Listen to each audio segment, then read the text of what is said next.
Hey guys, I'm going to be talking to you today about how the Holy Spirit saved me from getting carjacked.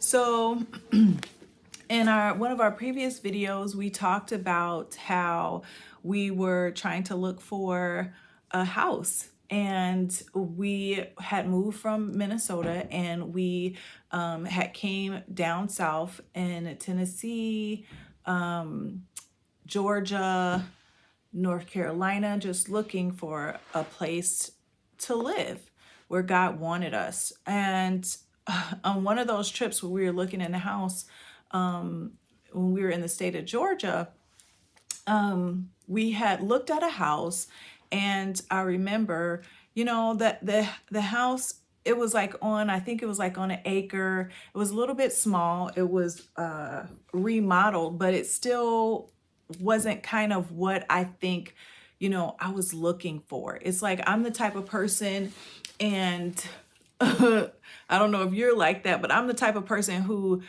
when I go into the house, the moment I hit the door, it's like you have that feeling, you have that knowing, either this is going to be the house that I'm going to live in or no. And so we saw the house. It was like a 4-bedroom, 3-bedroom house, and it was just kind of just too small for my family and for my kids. And I have 3 kids, and I was like, no, it's just not enough room for them to play. So after we left viewing that house viewing, my husband was like, oh, the kids were really great. What we're going to do is, go take them to a park, and we're going to let them run around for a little bit. So the kids were running around at the park, and I was like, oh my gosh, I need to go to the bathroom. So my husband's like, okay, everybody get in the car, we'll find a gas station. And not my stomach was hurting. My son really needed to use the bathroom too. So I was like, okay, I'll go first. So I went to the bathroom first, and on my way going into the gas station, I looked over to the left, and they had like a bulletproof normally you can go up to when you go into the gas station, you could go up to the cashier and you could just pay. She's not covered behind this bulletproof wall. It was not like just a window, it was an entire wall. And I just remember looking over to the left at her, and then just being like, okay, let me just hurry up and go to the bathroom, and, hurry up and get back to the car. So I go to the bathroom, I come back to the car, and my husband is like, okay, well, I have to take Adam at the time, my son. So I was like, okay, while you're taking Adam, I'll change my youngest son's pamper. And so normally I would just, because it was like the pandemic and stuff, I would just literally like change his pamper in the car. So I would lay out the thing on the seat in the back, and then just change his pamper, the changing pad. And so this time, so my husband went to the bathroom. He took my son. I pulled Judah. I went on the other side of the car, and I got the car keys out of the ignition. I was in the passenger seat. I walked around the car, pulled the cars out the ignition. The Holy Spirit was like, get the car keys. And I was like, it doesn't, like, everything he was saying me to do, it didn't really make any sense to me. But I was just like, oh, get the car key. Okay. So I go around, I get the car keys, take the car keys out of the ignition, come back and around on the other side, the passenger back side, and I get my son. And before I went on to get my son, when I took the keys out of the ignition, the Lord was like, lock the door. I was like, why am I going to lock the door? And I'm just walking to the other side of the car. At that point, it just didn't make any sense to me. But he was like, lock the door. So I locked the door as I'm walking on the other side of the car. So I'm walking on the other side of the car, and I open the car, and I start to change Judah's pamper. And like the Holy Spirit was like, hurry up and get in the car. So I'm like, what are you? So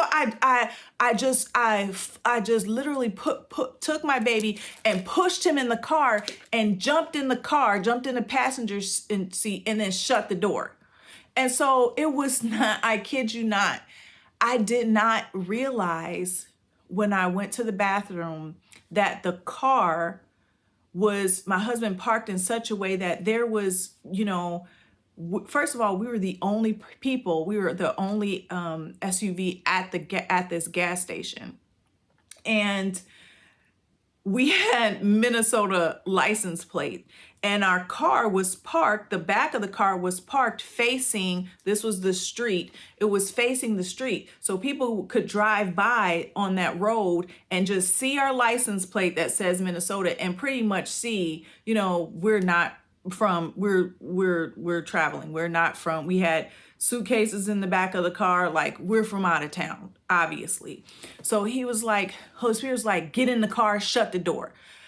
I kid you not, like the moment I did that, I was obedient, and thank God I was, because it was a man in a car behind it, right up on me. It was like he was in the car. And then the moment I did that, I jumped in the car and I locked the door. He like straight up T-boning me. Like he was right in front.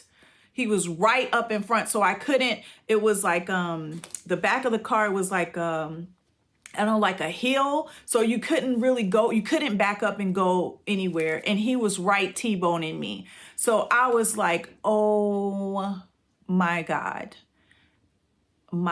Holy Spirit, Jesus, because the man started to violently punch his steering wheel. He was like, ah! And mind you, he like rolled down his window and is violently yelling and punching his steering wheel so hard.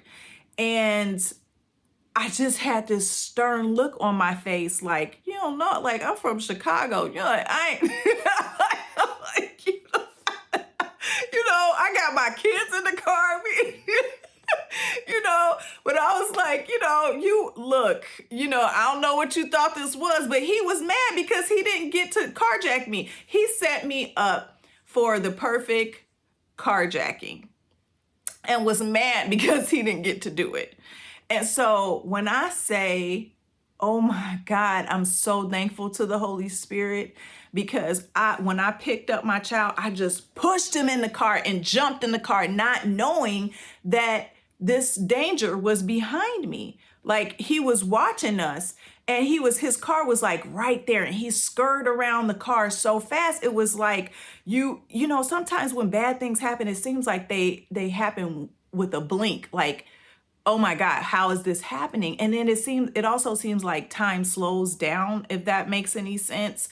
And it was I thank the Holy Spirit, because had I not listened, during that time, it was during the pandemic, and carjackings was going on, especially big in Chicago. Carjackings was going on a lot in Atlanta. I had called my uncle, and he was saying, he's like, my uncle called me, and he was just like, I just told your mom the story of how the men, or just people, T-bone you in the front so that you can't do anything, so that they'll T-bone you and then get out and either carjack you, attack you, shoot you, whatever the case may be. And he was like, I just told your mom that as a warning to just be careful. And lo and behold, it happened to you. And he was just saying, like, you are so blessed, because this could have turned out so much worse. My kids could have been harmed. I could have been harmed. He could have took the car. He could have drove off with my husband not even knowing, where we were, what happened to us. Things could have got so bad, but God. So I thank God, when you hear the voice of the Lord, act on it. When God tells you, hey, do this, do it, because and practicing that obedience, it can be life-saving. And I thank God, because my husband came back from the bathroom. I told him what happened, and all of us was just glorifying God. Like, oh my God, thank God. Like on our knees, like I was like giving testimony again. Look what God has done for us. This situation could have turned out bad, but it didn't. And God sent us on our merry way. It was that day in which we decided, okay, we won't be moving to Georgia is not the place for us because don't nobody got time for that.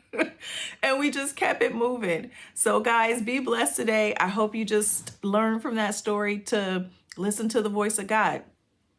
It's for a reason. He is our shepherd. He is our protector. Be blessed, guys. Bye.